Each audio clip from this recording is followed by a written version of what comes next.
Assalamu alaikum. Good morning, dear students. I hope you are safe and sound today.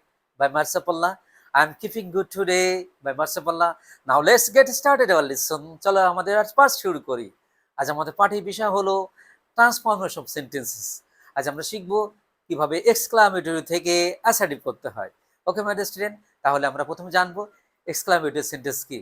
যে sentence দ্বারা আনন্দ, বিষাদ, দুঃখ, হতাশা ইত্যাদি প্রকাশ করে তাকে এক্সক্লামেটরি সেন্টেন্স বলে। ইংরেজিতে an exclamatory sentence is that sentence which expresses strong feelings or emotions, such as example, alas I am undone, alas my father is dead, what a pathetic scenario it is, what a terrible storm it is, hooray you have won the game. Okay my dear student, এখন আসো আমরা কি এখন শিখবো কিভাবে exclamatory থেকে assertive করতে হয়। My dear student, please listen to me, pay heed to my word, everybody look at me. প্রথম রুলটা হলো এক্সক্লামেটরি সেন্টেন্সকে অ্যাসার্টিভ করতে হলে প্রথমে সাবজেক্ট, তারপরে ভার্ব বসে, তারপরে এ অথবা অ্যান বসে, তারপরে ভেরি বা গ্রেট বসবে, তারপরে অ্যাডজেক্টিভ প্লাস বাকি অংশ। তাহলে কি শিখলাম যে এক্সক্লামেটরি সেন্টেন্সকে অ্যাসার্টিভ করতে হলে প্রথমেই সাবজেক্ট বসে, তারপরে কি বসবে, ভার্ব বসবে, তারপরে এ বা অ্যান বসে, তারপরে ভেরি বা গ্রেট বসবে, তারপরে অ্যাডজেক্টিভ বসবে, তারপরে বাকি অংশ বসবে। Subject example, what a fine bird it is. তাহলে হ্যাঁ, এটা হলো একটা এক্সক্লামেটরি সেন্টেন্স। এই এক্সক্লামেটরি সেন্টেন্সের ইট হলো সাবজেক্ট, ইজ হলো ভার্ব, ফাইন হলো অ্যাডজেক্টিভ। ওকে, তাহলে আমরা এই স্ট্রাকচার অনুসারে এখন আমরা অ্যাসার্টিভ করব। তাহলে এখানে ইটটা দেখো প্রথম সাবজেক্ট হিসেবে ইউজ করলাম, তারপরে ভার্ব হলো ইজ ইউজ করলাম, তারপর আর্টিকেল বসলো, তারপরে ভেরি, তারপরে ফাইন অ্যাডজেক্টিভ, তারপরে এক্সটেনশন। তাহলে what a fine bird it is a very fine bird. What a pathetic scenery it is a very pathetic scenery. What a terrible storm it is a very terrible storm. What a fool you are a great fool. Okay my dear student, আশা করি তোমরা প্রথম রুলটা বুঝতে পেরেছো।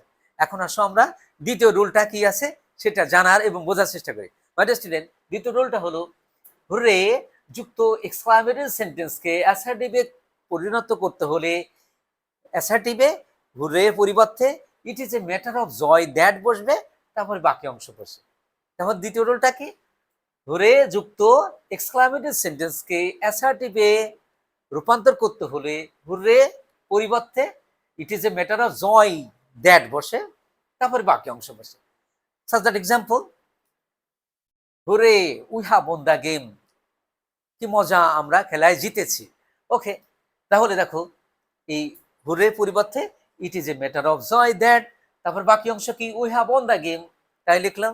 ওকে, তাহলে instruction অনুসারে আমরা এই এক্সক্লামেটরি সেন্টেন্সকে অ্যাসার্টিভে কনভার্ট করলাম। ওকে, তাহলে hurray we have won the game, it is a matter of joy that we have won the game.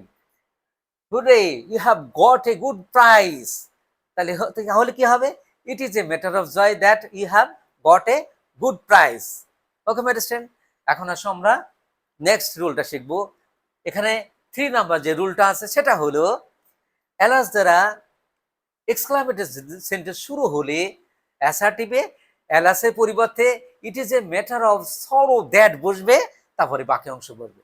তাহলে থার্ড রুলটা কি মাই ডিয়ার স্টুডেন্ট, এখানে দেখো অ্যালাস দ্বারা এক্সক্লামেটরি সেন্টেন্স শুরু হলে অ্যাসার্টিভে অ্যালাসের পরিবর্তে it is a matter of sorrow that বসবে, তারপরে বাকি অংশ বসে। Subject example, alas I am undone, হাই আমার পুরা কপাল। তাহলে অ্যাসার্টিভ কি হবে দেখো, it is a matter of sorrow that I am undone. তাহলে অ্যালাসের পরিবর্তে it is matter of sorrow that বসালাম, তারপর আই এম আনডান হলো বাকি অংশ।